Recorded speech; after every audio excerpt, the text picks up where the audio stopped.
Iran Israel യുദ്ധം അവസാനിച്ച 25-ാം തീയതി ഇറാന്റെ ആത്മീയ നേതാവ് ആയത്തുള്ള അലി ഖംനായി രാജ്യത്തെ സൈനിക മേധാവികൾക്ക് ഒരു നിർദ്ദേശം നൽകി.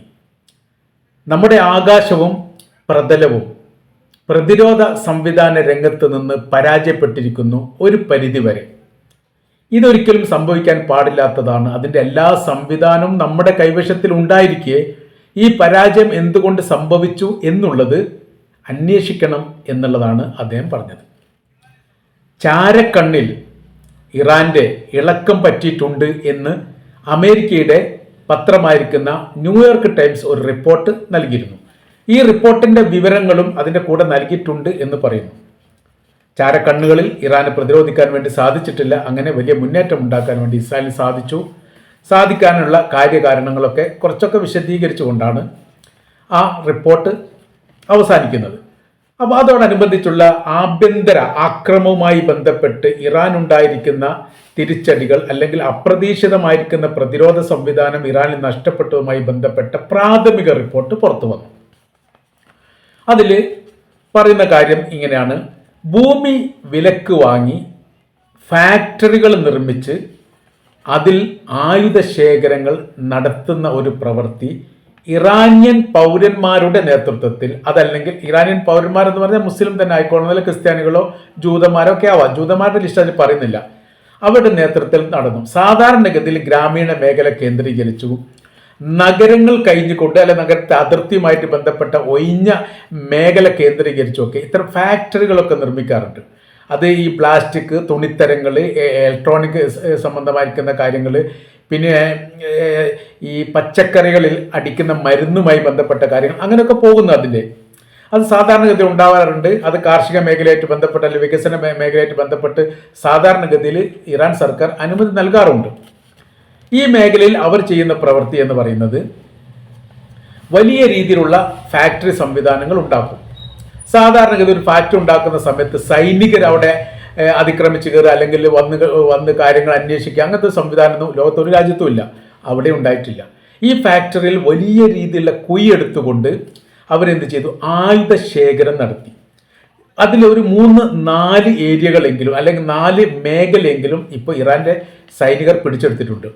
ഈ മേഖല എന്ത് ചെയ്യുന്നു? അവർ ആയുധങ്ങൾ ശേഖരിക്കുന്നു. ആയുധങ്ങൾ ശേഖരിക്കാൻ വേണ്ടിയിട്ട് അവർ ഉപയോഗിക്കുന്ന ഒരുപാട് മാർഗങ്ങൾ അതിലൂടെ പറയുന്ന കാര്യം എന്ന് പറയുന്നത്, ഈ കപ്പൽ മുഖാന്തരം, കപ്പൽ വഴി ചെറിയ ചെറിയ പീസുകളാക്കി ജോയിൻ ചെയ്യാനുള്ള സംവിധാനത്തിൻ്റെ രീതിയിൽ ചില മിസൈലുകൾ, ചെറിയ മിസൈലുകളൊക്കെ അല്ലെങ്കിൽ ഈ ജോയിൻ ചെയ്തുകൊണ്ട് ആക്രമിക്കാൻ പാകത്തിലുള്ള ആയുധങ്ങൾ എന്നും അതിൽ പറയുന്നുണ്ട്.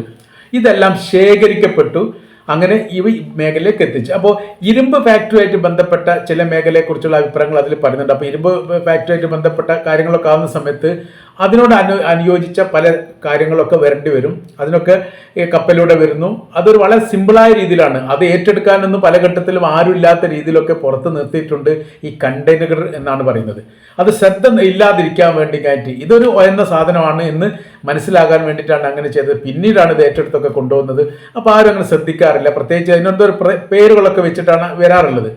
ആ രീതിയിൽ ഇവർ ആയുധങ്ങൾ ശേഖരിക്കപ്പെട്ടു. വലിയ രീതിയിലുള്ള കുഴികൾ ഉണ്ടാക്കി കണ്ടെയ്നറിൽ ഡ്രോണുകൾ നിക്ഷേപിച്ച് അങ്ങനെ അവർ ഈ പരിപാടിക്ക് ആസൂത്രണം ചെയ്തു.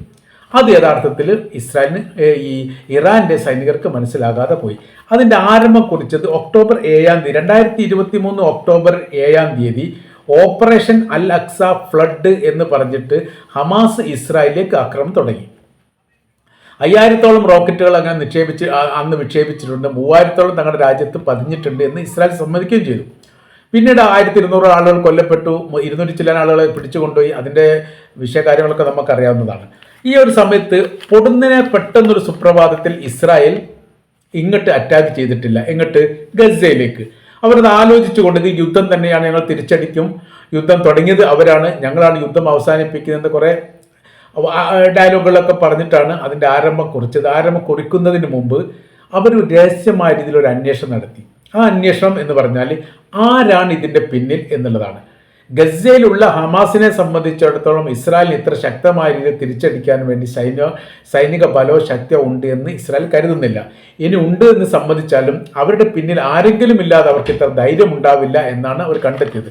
അതോടനുബന്ധിച്ച് അവർ അന്വേഷണത്തിൽ ജോർദാൻ, ഈജിപ്ത്, ലെബനാൻ, സിറിയ എന്നീ രാജ്യങ്ങൾ അതിർത്തിയുമായി പങ്കിടുന്ന രാജ്യങ്ങളിലെ രാജ്യങ്ങൾ ഗസയുമായിട്ടുള്ള ബന്ധത്തെക്കുറിച്ച് അവർ രഹസ്യമായിരിക്കുന്ന അന്വേഷണം ആരംഭിച്ചു. ഈ അന്വേഷണം ഇസ്രായേലിൽ തന്നെ മാത്രമൊന്നുമല്ല, ഇസ്രായേലിനെ പിന്തുണക്കുന്ന വിഭാഗങ്ങൾ അല്ലെങ്കിൽ ജൂതന്മാരുമായിട്ട് കണക്ടിവിറ്റി ഉള്ള രാജ്യങ്ങളിലെ അവിടുത്തെ പൗരന്മാരെ വെച്ചിട്ടും അവിടുത്തെ ജൂത പൗരന്മാരെ വെച്ചും അവർ അന്വേഷിച്ചു എന്നുള്ളതാണ്. അതായത് ജോർദാനെ സംബന്ധിച്ചിടത്തോളം ജോർദാനിൽ നയതന്ത്ര ബന്ധമുള്ള രാജ്യമാണ് ജോർദാനും ഇസ്രായേലും തമ്മിൽ.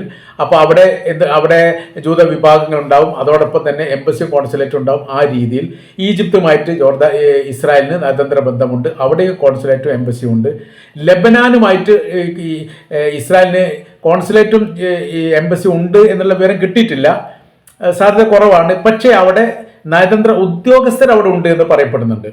സിറിയയിലും അങ്ങനെ തന്നെയാണ്, നയതന്ത്ര ഉദ്യോഗസ്ഥരും ബന്ധപ്പെട്ട ആൾക്കാരൊക്കെ ഉണ്ട്. ഈ മേഖല എല്ലാം കേന്ദ്രീകരിച്ചുകൊണ്ട് അവരെന്ത് ചെയ്തു, അന്വേഷണം നടത്തിയതിൽ ഒരു കാര്യം ഇസ്രായേലിന് ബോധ്യമായി, ഈ 4 രാജ്യങ്ങളും ഈ ഒരു വിഷയവുമായിട്ട് ബന്ധപ്പെട്ട് ഒരു സഹായം ഹമാസിന് നൽകിയിട്ടില്ല, അല്ലെങ്കിൽ നേരിട്ടുള്ള ഒരു സഹായം ഇവരുടെ ഭാഗത്തുനിന്ന് ഉണ്ടായിട്ടില്ല എന്നുള്ള ബോധ്യമായതിൻ്റെ അടിസ്ഥാനത്തിൽ അവർ പിന്നീടുള്ള അന്വേഷണത്തിലാണ് ഇതിൻ്റെ പിന്നിൽ പ്രവർത്തിച്ചത് ഇറാനാണ് എന്ന് അവർക്ക് ബോധ്യമാകുന്നത്. അപ്പോൾ ഇറാനിലേക്ക് ഈ ബോധ്യമായ സമയത്ത് 2023 ഒക്ടോബർ 7 സംഭവം നടക്കുന്നു. ഏകദേശം ഒരു 12 തീയതിയോടുകൂടി അവർക്കൊരു ഐഡിയ രൂപം കിട്ടുന്നു. പിന്നീട് അവർ ഇറാനിൽ ഏതെങ്കിലും തരത്തിലൊരു അക്രമ സാഹചര്യങ്ങൾ ഉണ്ടായാൽ അത് ഉപയോഗിക്കാൻ വേണ്ടിയിട്ടുള്ള തന്ത്രങ്ങൾ മെനയുന്നു. ആ തന്ത്രത്തിൻ്റെ അടിസ്ഥാനത്തിൽ അവർ വ്യത്യസ്തമായിരിക്കുന്ന ആ രാജ്യത്തിലെ ജനങ്ങളുമായിട്ട് ആശയവിനിമയം നടത്തി എന്നുള്ളതാണ്. അവിടെയുള്ളത് ഏകദേശം 99% ഷിയ വിഭാഗമാണ്, ഷിയ രാജ്യമാണ്, മുസ്ലിം ഭൂരിപക്ഷമുള്ള പ്രദേശമാണ്. ജനസംഖ്യാനുപാതികമായിരിക്കുന്ന കണക്ക് അവർ എടുത്ത് പരിശോധിച്ചു എന്നുള്ളതാണ്. അതിൽ സുന്നികൾ, കുർദുകൾ, തുർക്കുമിനിസ്ഥാനുള്ളവർ, പിന്നെ മറ്റൊരു വിധം അറബ് അതായത് സിറിയൻ ഇറാനിയൻ അറബ്, അങ്ങനെയാണ് അതിൽ പറഞ്ഞത്, ഇറാൻ അറബ്. അപ്പോൾ സുന്നികൾ, കുർദുകൾ, തുർക്കുമിനിസ്ഥാൻ, ഇറാനിയൻ അറബ് ന്യൂനപക്ഷങ്ങളാണ്. ഈ പറയപ്പെട്ട 90% താഴെയുള്ളതാണ്.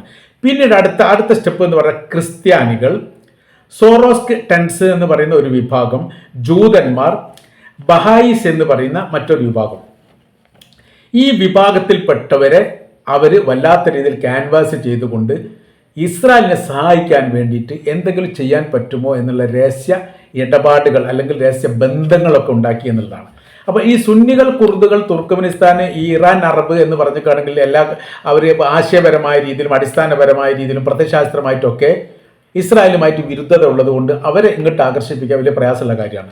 എന്നാൽ ക്രിസ്ത്യാനികളെ സംബന്ധിച്ചിടത്തോളം ക്രിസ്ത്യാനികൾക്ക് യേശു ക്രിസ്തുവിനെ ശരിക്കും കുരിശിൽ തറച്ച് കൊന്നു എന്ന് വിശ്വസിക്കുന്നു. അവർ ആ പ്രവൃത്തി ചെയ്തൊക്കെ ഈ ജൂത വിഭാഗമാണ്, ജൂതന്മാരാണ് എന്നുള്ളത് കൃത്യമാണ്. നസ്രാണികളും ജൂതന്മാരുമായിട്ടുള്ള ബന്ധത്തെക്കുറിച്ചൊക്കെ നമ്മൾ സംസാരിച്ചാണ് ഇതിനു മുമ്പ്. അപ്പോൾ ഈ ജൂതന്മാരാണെങ്കിൽ പോലും ഇപ്പോൾ അവർ അങ്ങനെ ശത്രുതൊന്നുമില്ല. അവർക്കിപ്പോൾ ക്രിസ്ത്യാനികൾ പല ഘട്ടങ്ങളിലും ജൂതന്മാരെ സഹായിക്കുന്ന വിവരം നമുക്കറിയാവുന്നതാണ്. ജൂതന്മാർ അവരുടെ സൗഹൃദ വിഭാഗമാണ്, അതുകൊണ്ട് ഇങ്ങോട്ട് ചേർന്ന് കിട്ടാൻ വളരെ എളുപ്പമാണ്.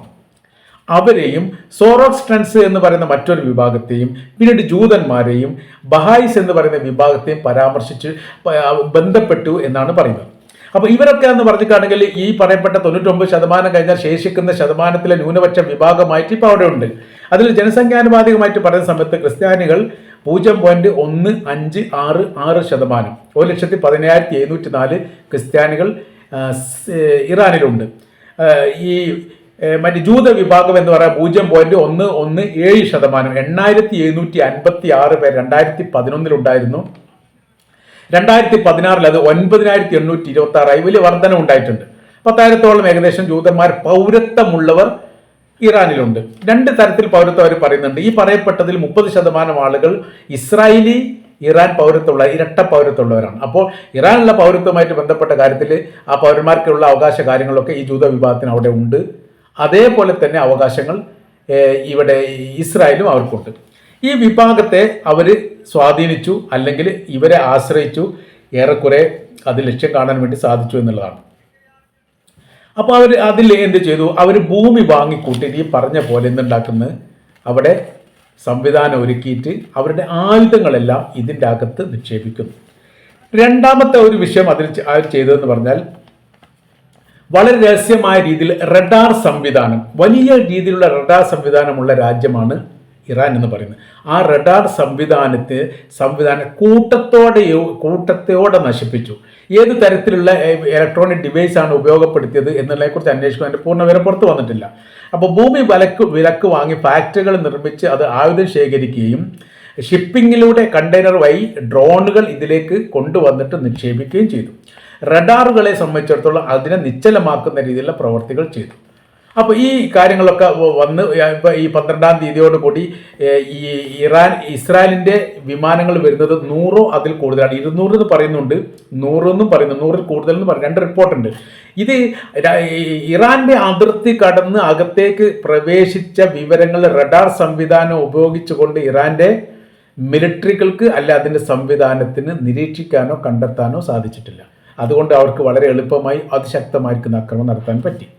പിന്നീട് എല്ലാ ആക്രമണം നടത്തിയത് വിമാനം ഉപയോഗിച്ചിട്ടാണോ? അല്ല. പല രീതിയിലുള്ള ആക്രമണങ്ങളും നടന്നത് പ്രതലത്തിൽ നിന്നാണ്. അതാണ് ഈ പറയപ്പെട്ട പ്രതലം എന്ന് പറയുന്നത്.